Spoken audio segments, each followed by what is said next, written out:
you've arrived in Montreal, you're not feeling too well, you're maybe a little bit jet lagged, what do? Check into a hospital, of course, Montreal style.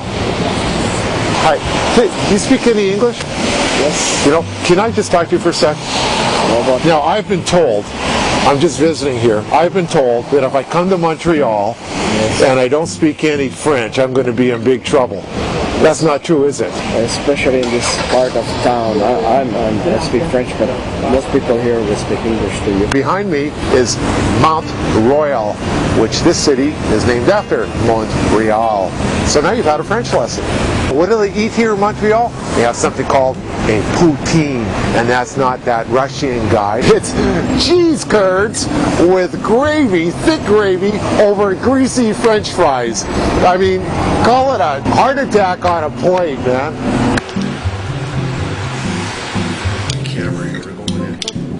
It's cold outside. Okay, here's my. What is this now? What's this guy? What else you want to hear this? Oh, that's an excellent. And does he have any like special powers? No, yeah. we never really developed the character per se. I mean, there was always that idea that we might do a comic, but basically it's just you know, the look. Does he stand for anything politically at all? Or? No. Is he related to Captain Canuck? No, this is something that we always find when I come up to Quebec. You always hear this rumor, so you can confirm this. I don't speak a word of French. Okay. You know, like I know how to say per se, for example. You know, if you come here, just for the record, so you can just clear it for everybody, all over. If you don't speak any French, it's not a big deal. Oh, of course not. But first of all, this is Montreal. Yeah. So Montreal, I mean, the city basically is, what, about 40-60? About 40% English, 60% French, so I mean, you can fully function. Plus, the city isn't quite divided down the middle, but there is kind of a French side and English side. You're in the west, which is more English than French, and then you go to the east, which is more French than English. All right, well, thank you very much. That really clears up. I'm going to take Captain Quebec, give him a good home. And it'll be in an English-speaking home, so hopefully we'll do a little cross-culture thing, and you know, he'll learn a little bit of English, and maybe I'll learn a bit of French. You know. Hey, look, I'm really cold on St. Catherine Street in Montreal. This is something I've never been able to figure out.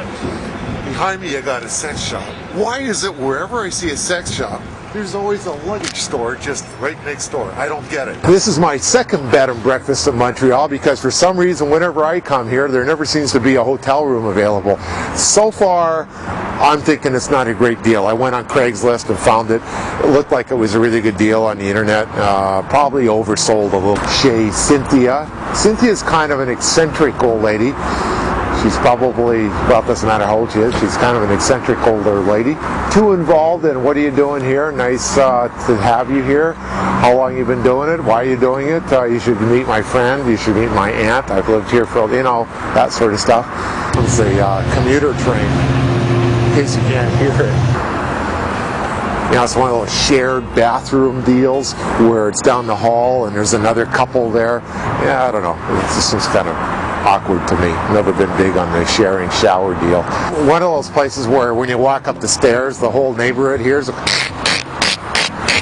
all the way up the stairway to the top. A little bit on the nosy side, kind of like your mother might be. I think she kind of feels that way.